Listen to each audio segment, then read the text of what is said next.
I'm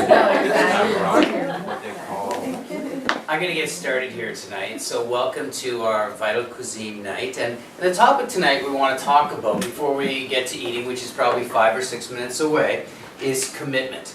And we're going to talk about commitment, what that can do to the quality of your life and to the rest of your life. Now, the first commitment I want you to make for me is I want you to commit that you only take 1 hamburger today. All right? So we have enough hamburgers to take 1. The second commitment, I want you to commit to have a good time here tonight, because that's what these nights are all about, where we get together, we can share company, and we can have a nice evening together with everyone. Now, once we get into commitments beyond that, I want to start looking at commitments like taking better care of your diet, what you're eating on a daily basis, and finding time to exercise. Because a lot of people, we have our reasons why we don't do our exercise, but we need to exercise.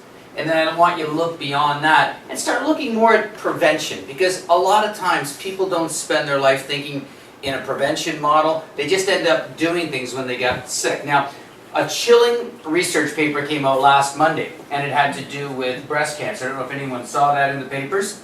So everyone goes for screening. We hear about it all the time. You know, it's one of those cancer months again, and everyone knows that you have to go for screening. Well, what this research was, and it was the first time the medical doctors actually researched, is they said if a woman has breast cancer and it has not spread to her lymph nodes, they will not benefit at all from chemotherapy. There will be no benefit. So medicine likes to say, well, we cut it out, but we should do radiation just in case. And then we're going to do chemo just in case. Then we're going to put you on tamoxifen just in case. They've got this just in case world, but they haven't studied it.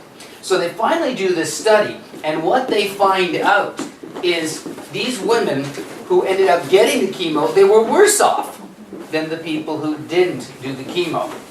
So the research goes on to say tens of thousands of women in North America are dying every year from this.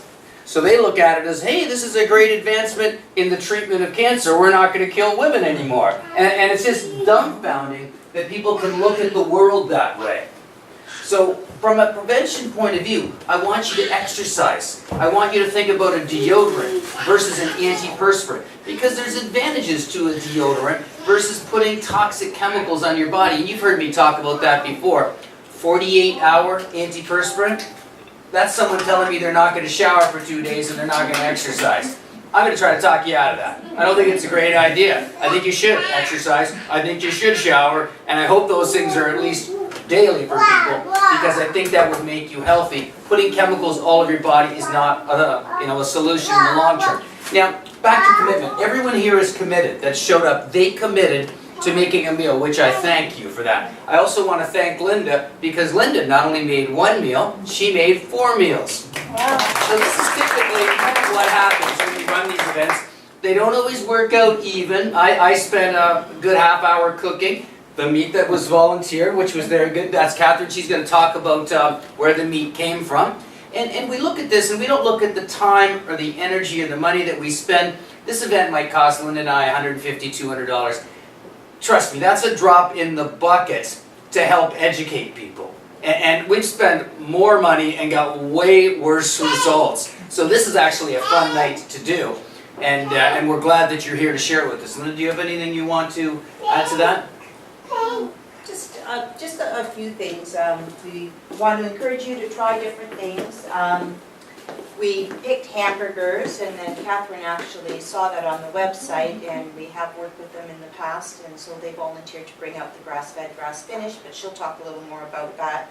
But the whole thing is we love getting around the barbecue in the summer, and hamburgers seem to be a favorite. So what we did instead for the buns, we've tried a couple of different things. If you were with us last year, we did actually make different buns, and we're doing those again.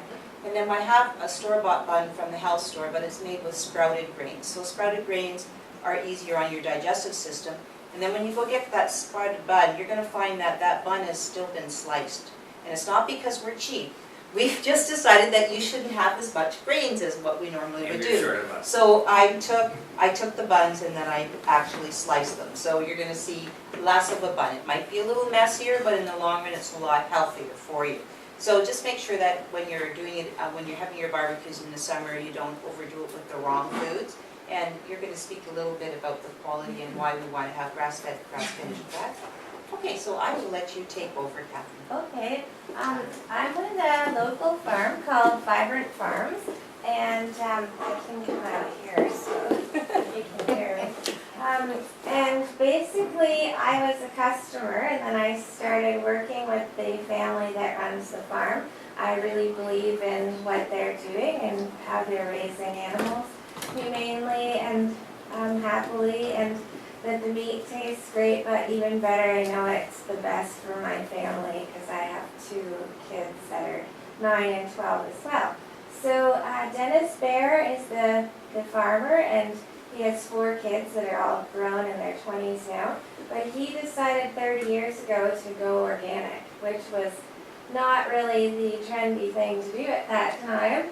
And so he made that decision because he had a daughter that was just born. And so he switched to certified organic 30 years ago.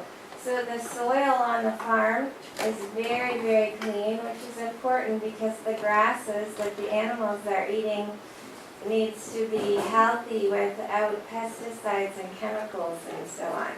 So it starts with healthy, clean soil, and then it moves to healthy animals. And if the animals are raised eating grass and not corn, it's much healthier because conventional beef eat a lot of corn because it gets them to a heavy weight really fast. That's not really great on the animal or healthy for the animal.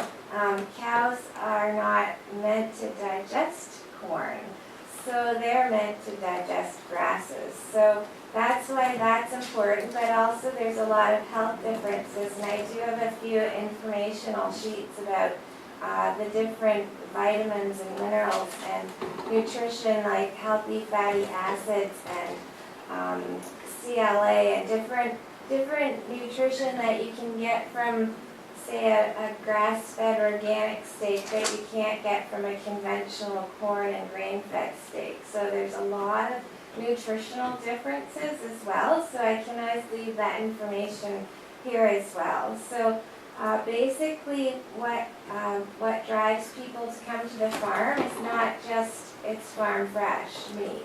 It's that they're looking for optimal wellness, and we've recently done some rebranding around that. When people come to us, it's because their children have maybe some medical issues or behavioral issues, or we see autism, all kinds of things. And when the kids take out the GMO grains and things and start eating the organic grass-fed clean meats, they see huge differences in their children.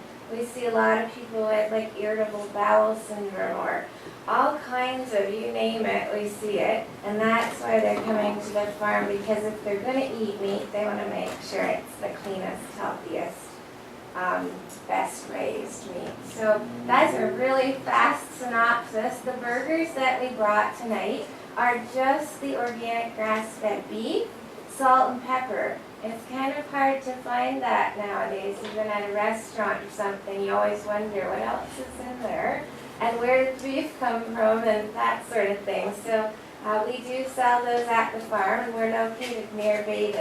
So I have business cards later that everyone's welcome to take, but thank you for allowing us to be here tonight and let you sample the burgers and learn a little bit about some of the farms that are around. There's so many great farms around, so it's just great. I would encourage you to ask questions if you get a chance to go to a farm or meet a farmer, just to ask them how are the animals raised, what are they eating, you know, do you spray your grains, all those sorts of things. One last thing is the animals on Vibrant Farms don't eat any corn. That's chicken, turkey, and beef. None of them eat any corn, and that's very rare for poultry.